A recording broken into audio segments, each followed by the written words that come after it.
Chapter 5.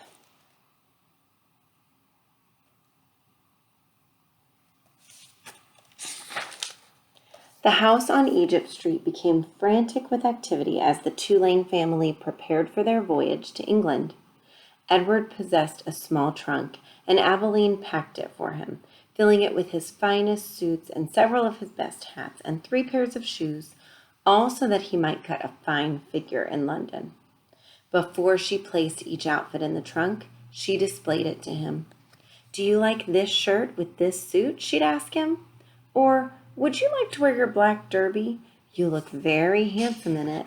Shall we pack it?" And then finally, on a bright Saturday morning in May, Edward and Aveline and Mr. and Mrs. Tulane were all on board the ship, standing at the railing.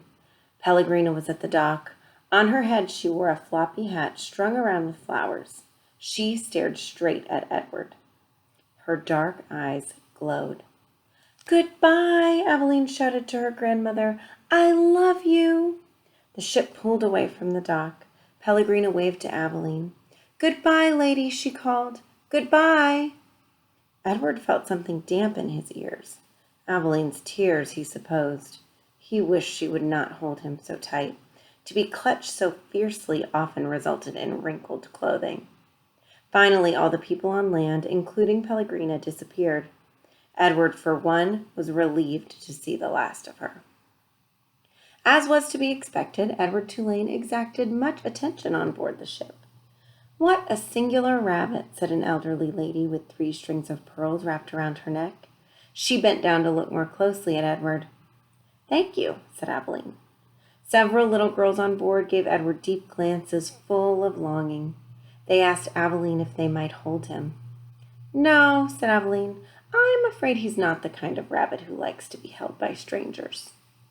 2 young boys, brothers named Martin and Amos, took a particular interest in Edward. "What does he do?" Martin asked Aveline on their second day at sea. He pointed at Edward, who was sitting on a deck chair with his long legs stretched in front of him. "He doesn't do anything," said Aveline. "Does he wind up somewhere?" asked Amos. "No," said Aveline. "He does not wind up." "What's the point of him, then?" said Martin. "The point is that he is Edward," said Aveline. "That's not much of a point," said Amos. "It's not," agreed Martin. And then, after a long, thoughtful pause, he said, "I wouldn't let anyone dress me like that." "Me neither," said Amos. "Do his clothes come off?" asked Martin. "Of course they do," said Aveline. "He has many different outfits, and he has his own pajamas, too. They're made of silk." Edward, as usual, was disregarding this conversation. A breeze was blowing in off the sea, and the silk scarf wrapped around his neck billowed out behind him. On his head he wore a straw boater. The rabbit was thinking that he must look quite dashing. It came as a total surprise to him when he was grabbed off the deck chair. First his scarf and then his jacket and pants were ripped from his body. He heard his pocket watch hit the deck of the ship, and then, held upside down, he watched the watch roll merrily toward Aveline's feet. "Look at him," said Martin. "He's even got underwear." He held Edward up so that Amos could see. "Take it off!" shouted Amos. "No!" screamed Aveline. Martin removed Edward's underwear. Edward was paying attention now. He was mortified. He was completely naked except for the hat on his head, and the other passengers on board the ship were looking at him, directing curious and embarrassed glances his way. "Give him to me!" screamed Aveline. "He's mine!" "No," said Amos to Martin. "Give him to me." He clapped his hands together and held him open. "Toss him!" "Please," cried Aveline, "don't throw him. He's made of china. He'll break." Martin threw Edward, and Edward sailed naked through the air. Only a moment ago the rabbit had thought that being naked in front of a shipload of strangers was the worst thing that could happen to him, but he was wrong.